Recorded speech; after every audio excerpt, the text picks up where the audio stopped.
Carlota es una artista tucumana, para quienes no la conocen, que deben ser pocos, porque es una artista referente, docente y minimalista, muy ligada al arte conceptual, política, que sin embargo no ha perdido ni la memoria ni la poética.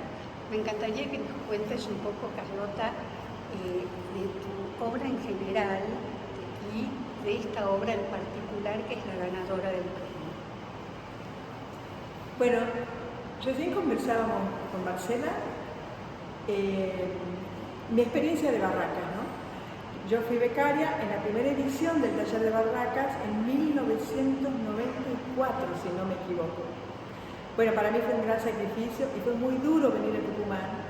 Yo siempre digo, yo venía con mi aguayo y mis trenzas y aquí me recibí una realidad totalmente distinta. Pero yo siempre creo que lo que aprendí después de esos 2 años difíciles para mí fue lo siguiente, y fue que yo debía construir sentido en el lugar al que yo pertenecía. Y para mí eso fue revelador. Y yo sé que Luis Benedit y Pablo Suárez eran personas, qué sé yo, tal vez difíciles. Sin embargo, yo rescato mucho haber aprendido eso. Y lo aprendí de los dos. Lo aprendí sin darme cuenta que lo estaba aprendiendo, pero con el tiempo me di cuenta que lo había sacado de ahí, que lo había escuchado muchas veces de distintas maneras en ese lugar. Yo agradezco mucho. A mi vez, fui construyendo a lo largo de los años, porque tuve algunas becas, etc., una información que me permitió también darme cuenta que construir un lugar, sentido desde tu lugar local, no significa caer en los clichés que se esperan de uno quizá desde afuera, lo que son exotismo y tipicidad. Y también aprendí a eludir esos dos tópicos, ¿no? Donde el exotismo y la tipicidad. No sé si lo he logrado, pero quizá cuando veo piezas así, cuando la veo tan bien montada, digo, bueno, creo que lo logré. Y el primer premio. Sí, que lo no agradezco mucho. Me gustan mucho los espacios limpios y me gusta mucho que fluya un discurso que no sea a los gritos, que no sea un panfleto. Y creo también ahí que es un acierto cuando se puede sostener un discurso político en donde, por la historia de Tucumán, está plagado de violencia y que pueda susurrar, que pueda murmurar y que no sea un grito. Eso me interesó mucho y espero que estén en muchas de mis piezas por lo menos, porque, como repito, la historia de Tucumán es una historia de muchísima violencia, la historia antigua, la historia del siglo XIX y la historia del siglo XX.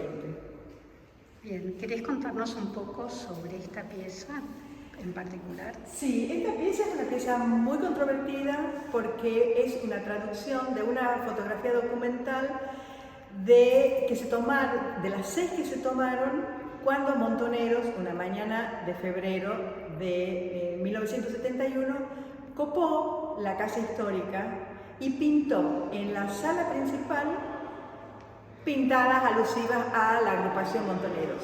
Eran un grupo tenían 1 año de creados, Montoneros se crea en 1970, y era un grupo de 5 chicos veinteañeros. Entonces, por supuesto, ellos huyeron y rápidamente se volvió a tomar la casa histórica, pero ya por las fuerzas de seguridad, y antes de blanquear las paredes de la sala de la jura, que es donde se hacen estas pintadas, se toman estas 6 fotografías. Esta es la más conocida porque es la que salió en los diarios. Y es una pintada que está exactamente debajo de los retratos de los próceres que declararon la independencia.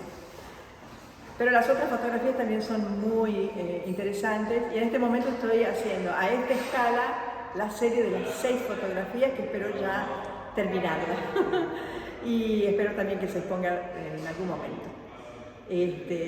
Alguien me dijo que, bueno, se armó un escándalo en Tucumán, y alguien me dijo, si no hubiesen sido montoneros, la hubieses hecho, si no lo hubiese copado la izquierda, no la hubieses hecho, y yo pensé en ese momento, es que ya está copada, o ya se copó por años la casa histórica por fuerzas que no son las de la izquierda, por así decirlo. Así que, y yo sí lo hubiese hecho, porque lo que me interesa es la situación es el atrevimiento de activar momentos emblemáticos de nuestra historia y de actualizarlos. Por supuesto, hay gente que puede cuestionar eso, ¿no? ¿Hacia qué dirección se genera esa actualización de un gesto emancipatorio? No me importaba eso, me importaba mostrar que en esa casa histórica, donde todo el mundo pasea alegremente, habían sucedido cosas que se mantenían ocultas. Por eso me gustó mucho esa cuestión fantasmática que ofrece la randa, ¿no? O espectral que ofrece la randa, por la sutileza del bordado y por la sombra que proyecta muy sutil, ¿no? Como una remembranza del pasado que de repente adquiere cuerpo y aparece. Pero aparece de una manera fantasmática, que es la intención que tiene esta pieza.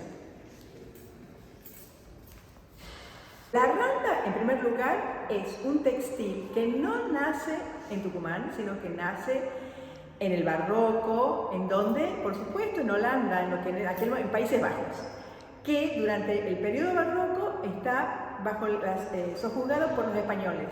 Luego los españoles lo van a llevar a España, van a llevar ese textil, que es el encaje en general, a España, y de España pasa a las colonias.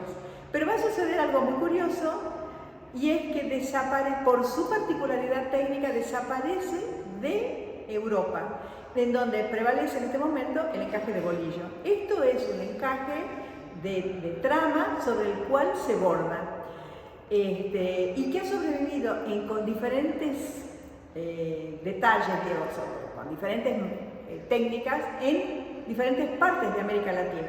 En Argentina tiene esta particularidad y solo se conserva en una región de Tucumán, en una comarca muy chiquita que es muy linda, que se llama El Cercado.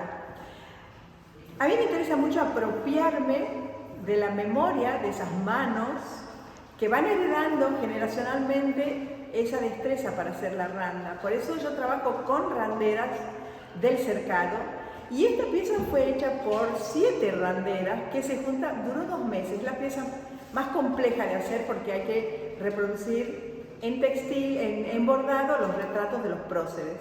Bueno, ellas se juntaron por 2 meses a trabajar todas las tardes y trabajaron en esta pieza que yo les hago la matriz, que es una enorme, como una gigantografía, que se reproduce a partir de la fotografía original, y luego ellas con eso, como molde, van trabajando, traduciendo eso a puntos.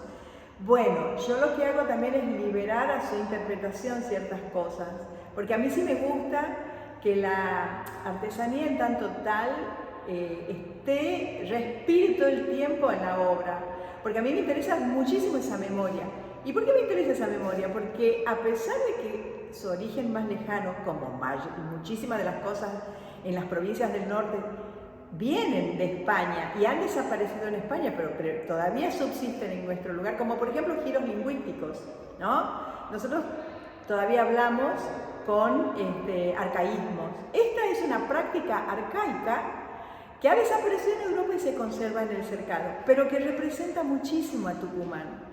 Entonces yo he querido, como si fueran las capas de un hojaldre, que esa identidad propia de mi provincia, como lo es la casa histórica, como lo es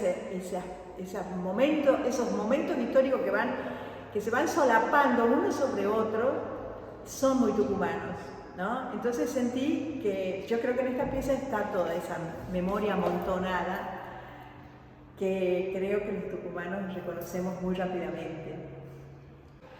Bueno, yo a veces actúo muy inconscientemente, tengo que decirlo. Sabía, por supuesto, que el premio Klemm es un premio muy importante, pero yo y esperé mucho tiempo para presentarme porque sentía que tenía que estar preparada para encarar un desafío como el premio Klemm. Y ya me ha pasado con otros certámenes. Y he tenido la suerte de ganar el primer premio y acabo de recibir la maravillosa noticia de que voy a poder hacer una exposición individual en estas hermosas salas, así que significa muchísimo, estoy muy agradecida, muy contenta, muy agradecida.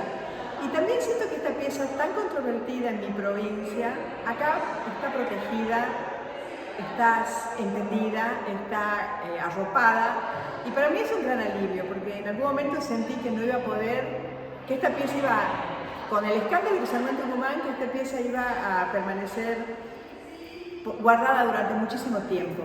Y bueno, no fue así y lo agradezco, lo agradezco. Felicitaciones, Carlota, y gracias por este tiempo. Gracias a vos.